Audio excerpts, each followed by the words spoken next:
नमस्कार दोस्तों, ज्योतिष का सफर में नरेश गांधी का सादर प्रणाम। ये हमारा 173वां एपिसोड है जिसका नाम है गोचर सूर्य का फल। दोस्तों, ब्रह्मांड बहुत बड़ा विशाल है। आकाश में घूमते हुए 9 ग्रह जो किसी न किसी राशि में या किसी न किसी नक्षत्र पर से भ्रमण कर रहे होते हैं। 9 ग्रह अपनी अपनी गति से घूमते रहते हैं, बिना रुके और बिना थके। इस घूमते हुए ग्रहों का तत्काल फल जानने की जो विधि है उसे गोचर पद्धति कहते हैं। यह पद्धति से आज का गोचर समय कैसा चल रहा है ये हम आसानी से ज्ञात कर सकते हैं। ये गोचर चंद्र से देखा जाता है।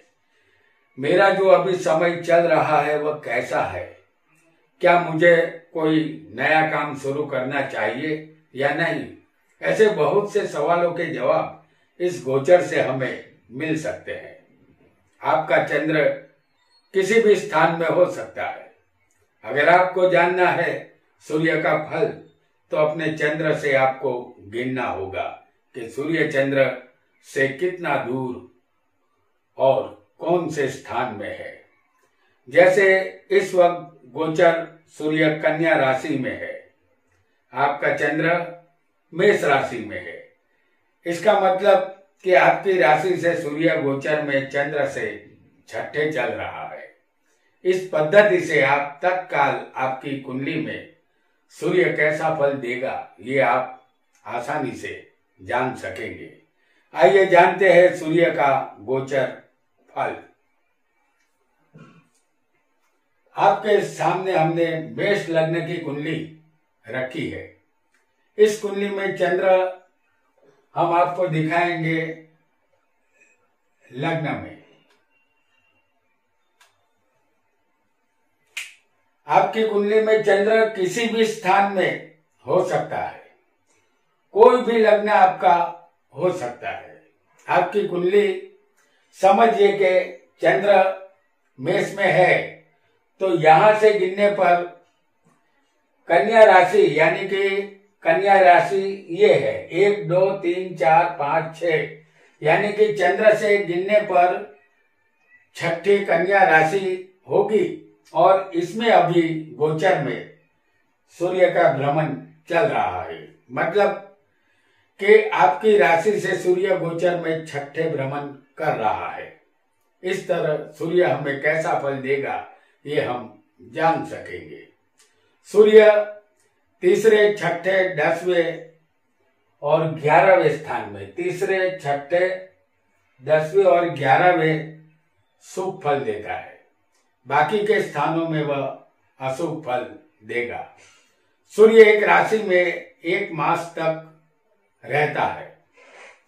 आइए जानते हैं कि जब जब सूर्य पहले स्थान से यानी कि इस चंद्र पर से, जो कि पहला स्थान माना जाएगा, आपका चंद्र कहीं भी हो सकता है, उस स्थान से आपको गिनना है। चंद्र जिस स्थान में हो उस स्थान से सूर्य कितने दूर चल रहा है, कौन सी राशि में है, ये आपको ध्यान रखना है।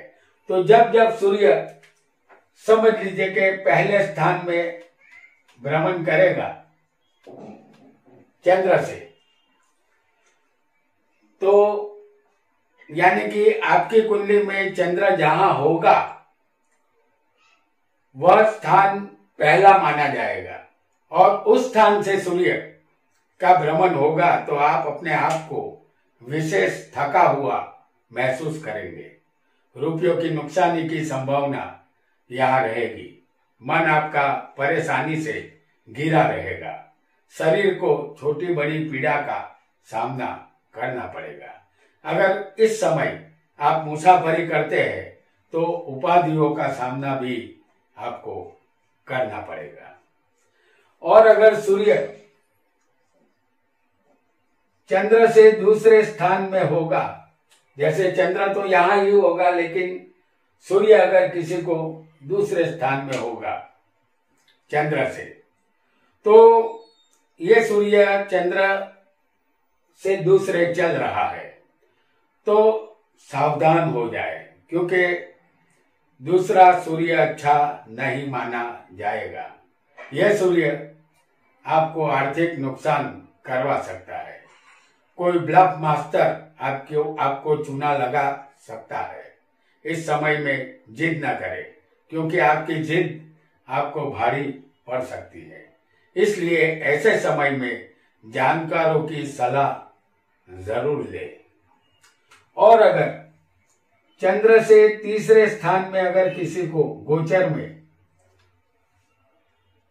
सूर्य आ जाएगा तो ये सूर्य तीसरे है। ये सूर्य बीते हुए समय को भुला देगा। ये सूर्य आपको कोई अच्छा स्थान दिलाएगा। सूर्य आपको धन का लाभ करवाएगा। आपके दुश्मन पर आप भारी पड़ेंगे। दुश्मन अपनी हार मानेंगे। इस समय के दौरान आपके सारे रोग उपाधियां शांत हो जाएगी और हर तरह से सुख शांति का अनुभव आप करेंगे। अगर किसी को चंद्र से सूर्य चौथे भ्रमण कर रहा होगा तो यहाँ फिर एक बार आपको सावधान होना पड़ेगा। जातीय सुख का लोभ छोड़ना होगा, क्योंकि यह सूर्य पूरा सुख भोगने नहीं देगा। आपको खुद ही ऐसे विचारों का त्याग करना होगा ताकि आपको इस बात का दुख न हो। इस वक्त में शरीर में गड़बड़ रहेगी। अपने शरीर का आपको पूरी तरह ख्याल रखना चाहिए। और अगर चंद्र से सूर्य पांचवें भ्रमण कर रहा होगा तो यह सूर्य अच्छा नहीं होगा। इस समय में आपके मन में अनोखे विचार आ सकते हैं। किसी भी तरह के विचार करने की शक्ति कम होगी। निर्णय शक्ति कमजोर हो जाएगी। जरूरी बिन जरूरी मानसिक चिंताएं बढ़ेगी। आप अपने मन को काबू में रखेंगे तो यहाँ ये उचित होगा। और किसी को चंद्र से सूर्य छठे स्थान में भ्रमण कर रहा होगा गोचर में तो सारी मुश्किलों का अंत होगा। आपके दुश्मनों के सिर पर आपत्ति आएगी। आपकी तबीयत में सुधार होगा। हर मुश्किलों का रास्ता यहाँ मिलेगा। सारे दुखों का अंत होगा। कुछ समय के लिए मन को शांति मिलेगी। आपका जीवन सुखमय बनेगा। और अगर किसी को चंद्र से सप्तम स्थान में सूर्य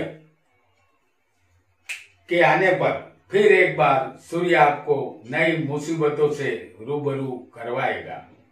मुसीबतों के साथ साथ आपकी चिंताएं भी सूर्य बढ़ाएगा। शरीर के गुप्त अंगों में या जठर में रोग हो सकता है। जातक को चाहिए कि अपने शरीर का पूरा ध्यान रखें। और अगर किसी को सूर्य चंद्र से अष्टम स्थान में भ्रमण कर रहा होगा तो ये सूर्य का भ्रमण भी शरीर संबंधित चिंताएं चालू रखेगा। इस समय में किसी रिश्तेदार के अलग होने का समय भी आ सकता है। दुनिया का यही क्रम है। मिलन के बाद जुदाई। इस बात का दुख मन में नहीं लाना चाहिए। इस समय हमारे हाथों कोई खराब कर्म ना हो, इसका ख्याल हमें रखना होगा। और अगर किसी को चंद्र से सूर्य 9वें स्थान में भ्रमण करेगा तब भी उपाधियों का दौर खत्म नहीं होगा। अपने परिवार और रिश्तेदारों से वह अलग करने का काम ये सूर्य करेगा। मानसिक रूप से मन परेशान रहेगा। यहाँ शांति का अनुभव नहीं होगा। और अगर किसी को चंद्र से 10वें स्थान में सूर्य होगा तो आपकी तमाम परेशानियां हवा में उड़ जाएगी। आपका कोई भी बड़ा कार्य जो आपने शुरू किया है वह कार्य अवश्य पूरा होगा। आपका मान मर्तबा इज्जत आबरू बढ़ेगी। सत्ता और धन का लाभ भी आपको यहाँ मिलेगा। और अगर किसी को चंद्र से 11वें स्थान में सूर्य आएगा तो मान और कीर्ति ये सूर्य दिलाता है और वह कोई ऊंचा पद भी आपको दे सकता है।